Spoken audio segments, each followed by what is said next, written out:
I'm Serena Marsh, and at 37, I learned a house can be stolen while you're overseas guarding the country that prints the deeds. I'd spent 10 years saving for a seaside house for my parents, Walt and Joan, married 50 years and poor for most of them.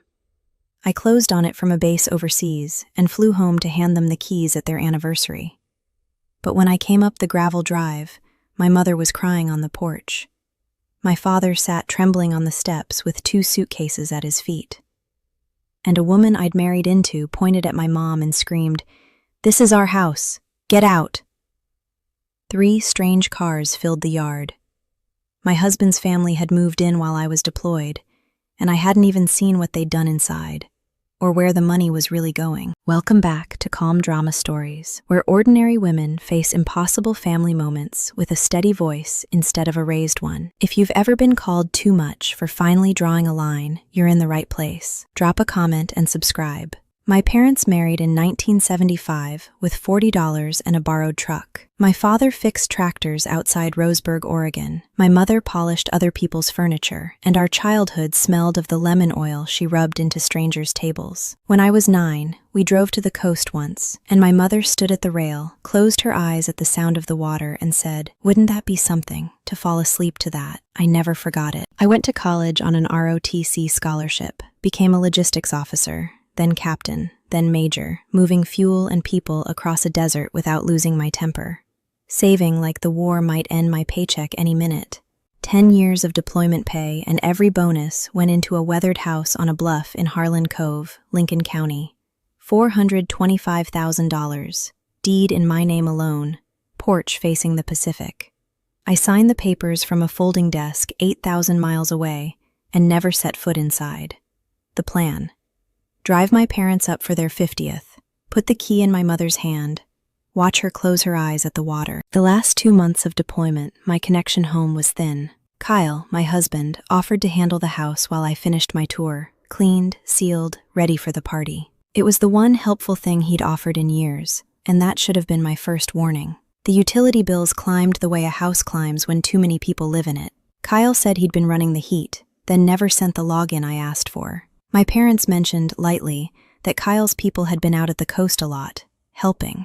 My mother is too kind to gossip, so when she repeats something, it means something. Kyle sent one photo to settle me, the living room, cropped tight on a single corner like a listing hiding a stain.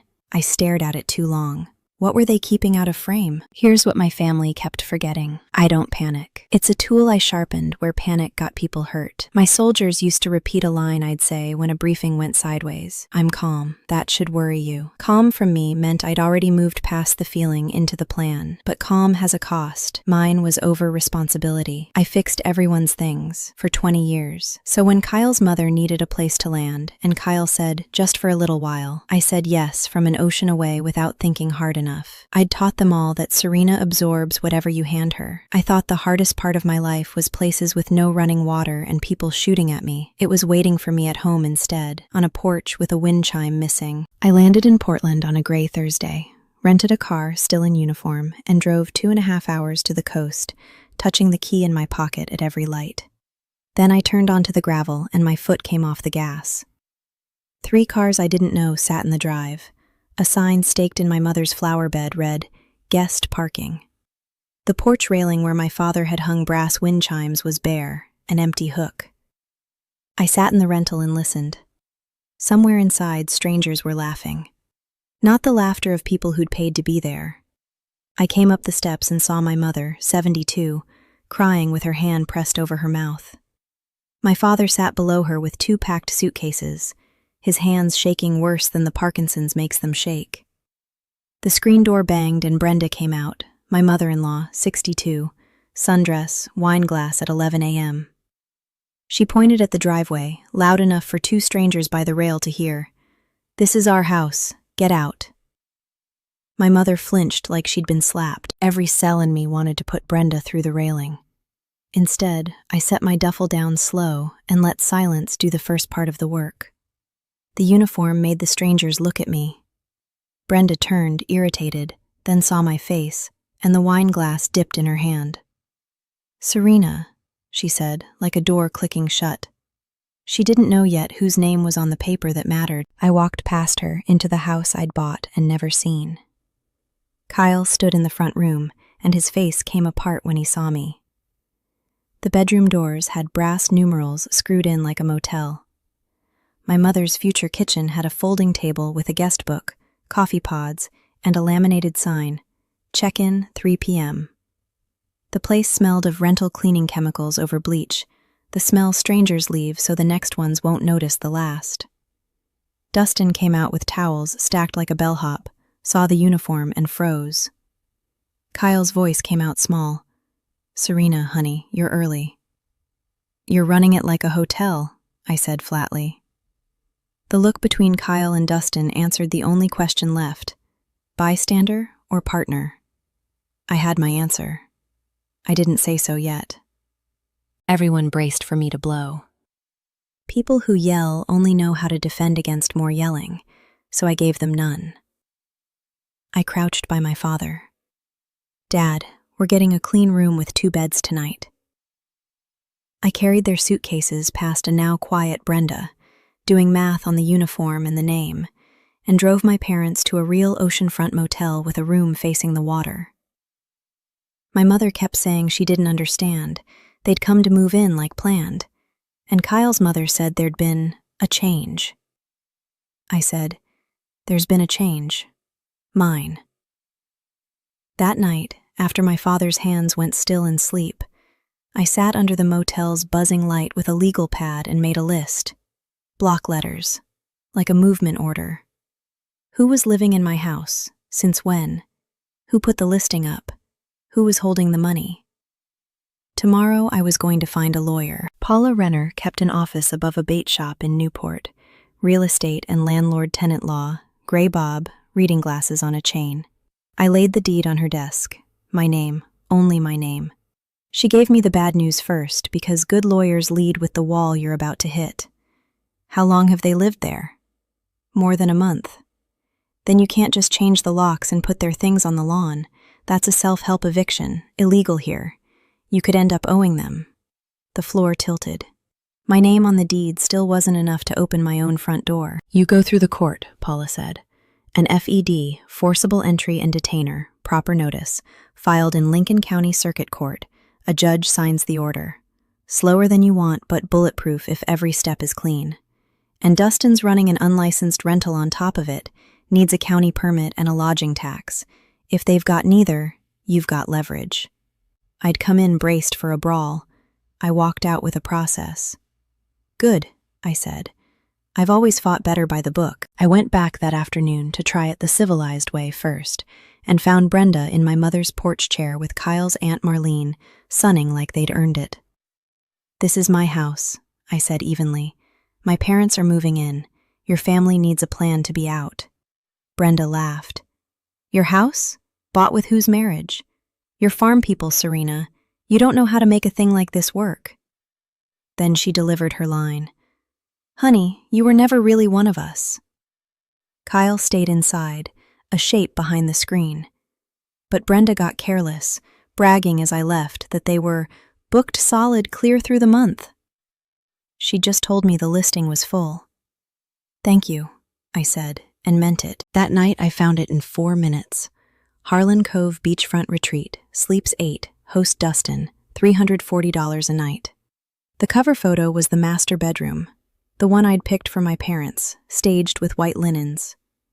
Near the bottom, a photo of the pool cottage captioned, "Owner's quarters, private, please do not disturb."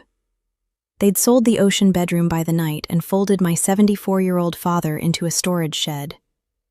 I screenshotted everything, saved the URL, the calendar stacked green through the month, exactly as Brenda bragged. And a question I couldn't close. Where was all that money going? In the morning, my mother told me the whole thing over motel coffee. They'd driven up on the planned date, and Dustin met them, friendly, said there'd been a scheduling overlap. Would they mind the cottage for the season? My parents, who've never wanted to be a bother, said of course. Days passed, and no one moved them back. Brenda told my mother to stay out of the big kitchen so guests wouldn't be confused. My father, who'd hung the wind chimes for the sound my mother loved, was told a guest complained about the noise, So he climbed on a chair with shaking hands, took them down, wrapped them in a towel, put them away so as not to be trouble. "I'm sorry, Bug," he told me. "I didn't want to make trouble for you." That's when it stopped being grief and turned cold and useful. "Nobody's making trouble for me, Dad. I make trouble. That's my job." If a relative has ever moved into something you built and treated you like the guest, you know this cold feeling. Stay with me. There's a name on the deed, and we're getting there. Subscribe so the next part finds you. The money question wouldn't leave me alone. 20-some nights at $340, thousands a week moving through the house. Yet Kyle had texted twice asking if I could float extra for the house. The math didn't close. Dropping off my mother's prescription, I saw it on the hall table. An envelope to Kyle from a bank, stamped "Final Notice" in red. I don't open my husband's mail, but this one didn't need me to. The window framed the summary line, an amount past due, and beneath it a larger balance. I memorized both and walked out without touching it. I went back the next morning for my mother's coat and found the house empty. A laminated sheet propped on the counter like a recipe card. "Welcome to Harlan Cove Beachfront Retreat. Wi-Fi password, checkout by 11, quiet hours after 10. And, near the bottom, the line that stopped my breath. Please do not enter the pool cottage, owner's storage. My parents were the owner's storage. I photographed it, then felt my challenge coin in my pocket, the brass disc I'd carried through 2 deployments. 2 pieces of cold metal, 1 pocket, and I knew which one mattered. Paula and I built it piece by piece, the deed, the listing, the calendar, the laminated card, the utility bills. "Most people get so angry they hand the other side a victory," she said. "We're going to be patient and exact." The second front.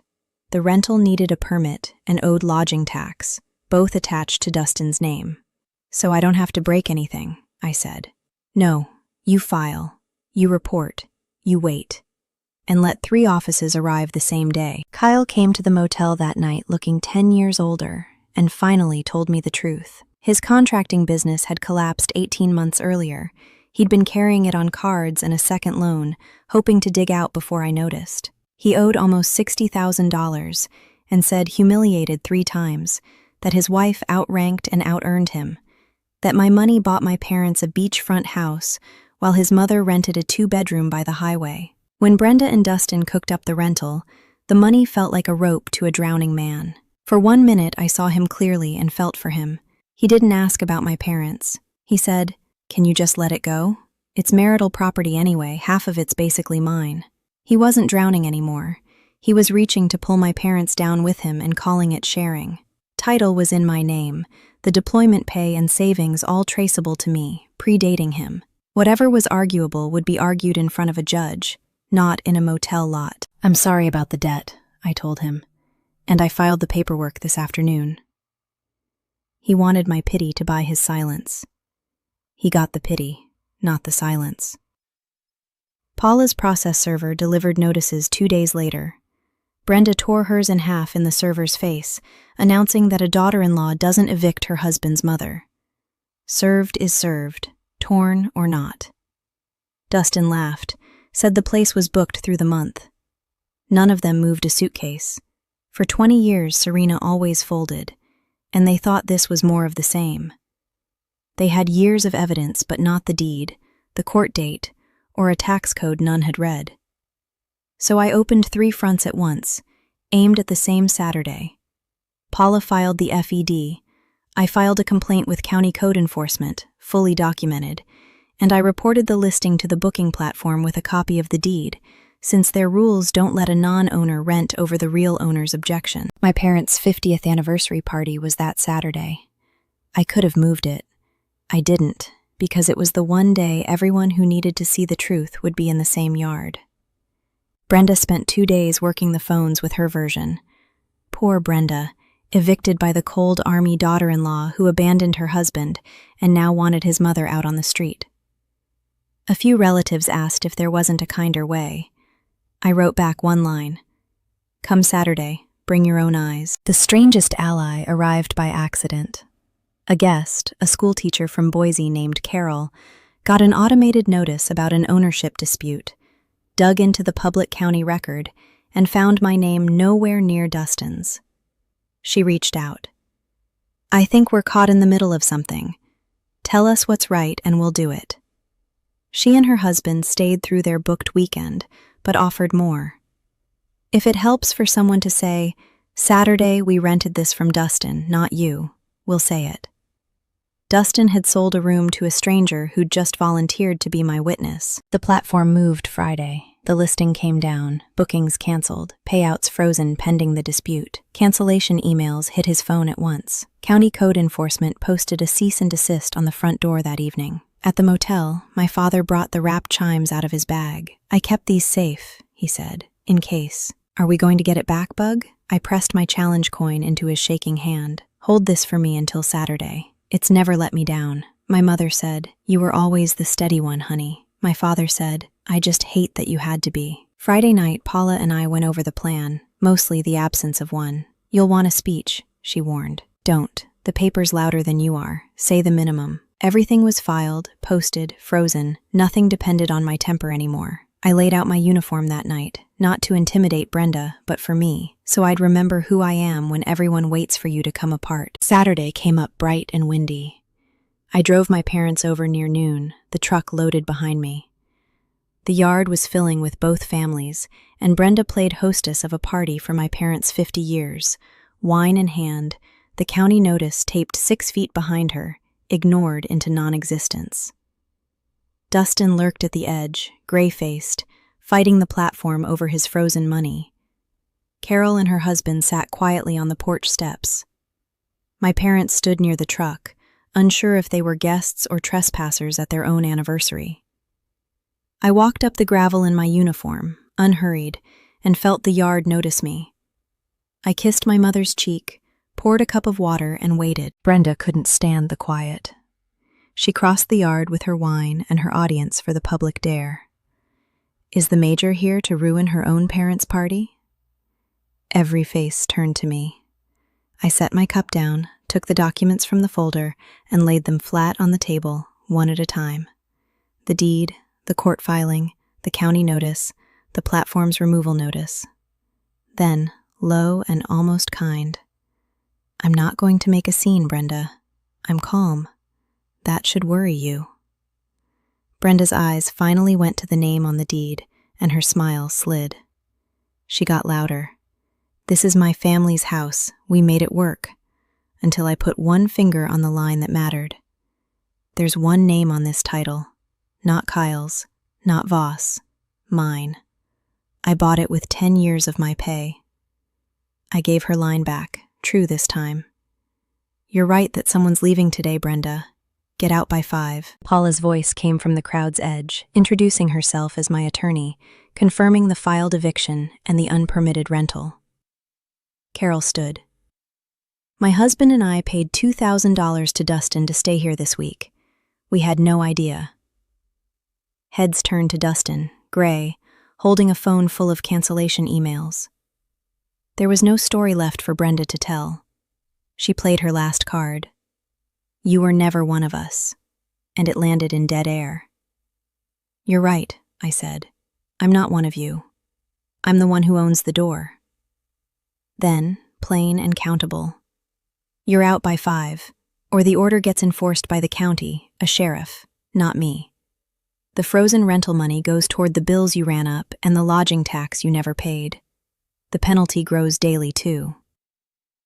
"If you'd asked me for help," I told Brenda, quieter, "I'd have helped you.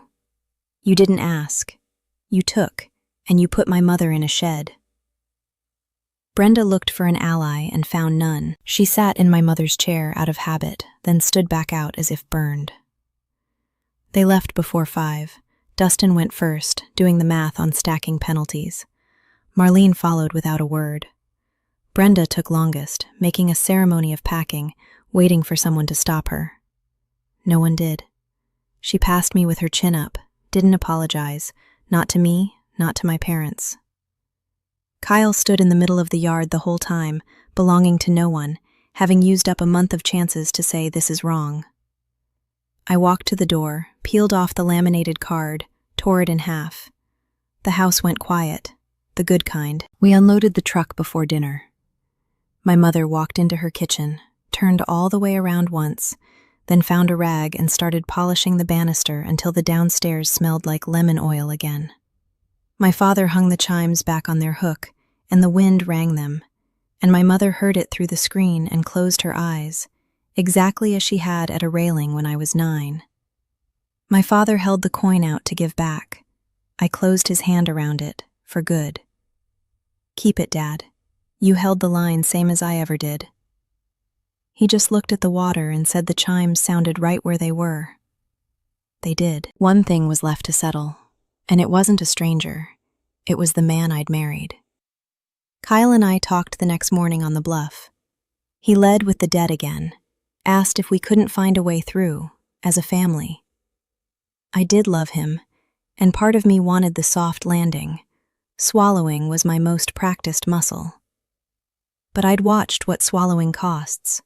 I'd seen it sleeping in a shed. "I'm sorry about the debt, Kyle," I said, level. "I'll help you find someone to sort it. But you let your family put my mother in a storage shed and rent her bedroom by the night, and when I fought it, you asked me to stop. So I'm filing. The house is my parents'. The debt is yours. We're done." He said I was choosing them over him. I said both could be true. I think about that laminated card sometimes, how much trouble they took to make strangers comfortable while filing my parents under storage.